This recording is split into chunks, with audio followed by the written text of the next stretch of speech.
একজনকে মারলে একজনই সরে গেছে আর বাকি কেউ ওখান থেকে যায় নাই। এই যে স্পিরিটের জায়গাটা ছিল সেই জিনিসটাকে ডক্টর মোহাম্মদ ইউনূস বিশ্ব দরবারে তুলে ধরেছেন।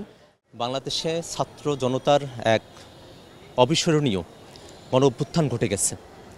এই গণ অভ্যুত্থানে হাজার হাজার মানুষ শহীদ হয়েছেন, আরও হাজার হাজার মানুষ আহত হয়েছেন, পঙ্গুত্ব বরণ করেছেন এবং আন্দোলনকারীদের আন্দোলনে অংশ নেবার যে স্পিরিট ছিল সে জায়গা থেকেই কিন্তু জনগণের সঙ্গে না পেরে গুলি করেও জনগণকে নিবৃত্ত করতে যখন পারেনি তখন হাসিনা এখান থেকে বিদায় নিয়ে পালিয়ে গেছে।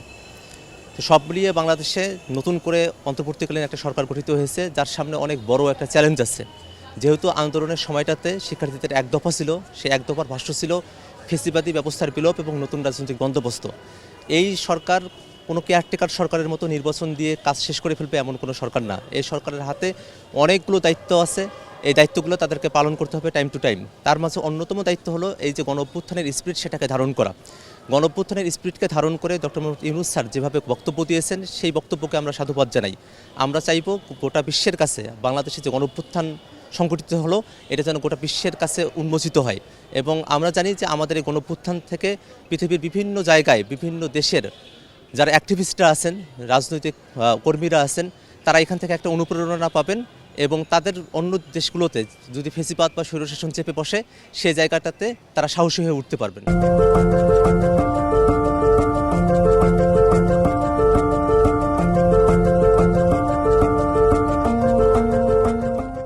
আমরা দেখেছি আবু সাইদ দুই হাত দুই দিকে দিয়ে বুক পেতে দিয়েছিল গুলির সামনে। এই যে সাহসিকতা, সেই সাহসিকতার বদৌলতে কিন্তু বাংলাদেশের আরও হাজার হাজার লাখ লাখ তরুণরা বুক পেতে দিতে কোনো দ্বিধাবোধ করে নাই। একজনকে মারলে একজনই সরে গেছে আর বাকি কেউ ওখান থেকে যায় নাই। এই যে স্পিরিটের জায়গাটা ছিল সেই জিনিসটাকে ডক্টর মোহাম্মদ ইউনূস বিশ্ব দরবারে তুলে ধরেছেন। এটাতে আমাদের বাংলাদেশের যারা আন্দোলনে অংশগ্রহণকারী শহীদ এবং যারা আহত আছেন তাদের একটা পরিবাররা যারা আছেন তাদের জন্য একটা সান্ত্বনার বিষয় যে ডক্টর ইউনূস শহীদদের যে স্পিরিট, এই স্পিরিটকে তিনি ধারণ করছেন। ছাত্র রাজনীতির নামে এখানে যা হয়েছে, সন্ত্রাস, দখলদারিত্ব, গণরুম, গেস্টরুম, চাঁদাবাজি, জোর করে প্রোগ্রামে নিয়ে যাওয়া, এই যে ভয়ঙ্করতম ছাত্র রাজনীতির স্বরূপ, এটা যেন কোনোভাবেই বাংলাদেশে আর ফিরে না আসে। ওই রাজনীতি আসলে নিষিদ্ধই হওয়া উচিত।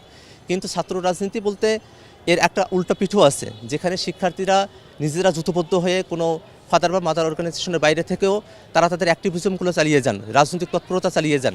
দেশের বিভিন্ন গুরুত্বপূর্ণ ইস্যু, শিক্ষার্থী সংশ্লিষ্ট ইস্যু, শিক্ষার বিষয়ক ইস্যু, এই বিষয়গুলোতে তাদের কথা বলার জায়গা থাকে। এই কারণে ক্যাম্পাসে যেন কথা বলার জন্য গণতান্ত্রিক পরিবেশ এবং মুক্ত বাকের একটা ব্যবস্থা যেন ক্যাম্পাসগুলোতে থাকে, এটা আমাদের একটা চাওয়ার জায়গা থাকবে।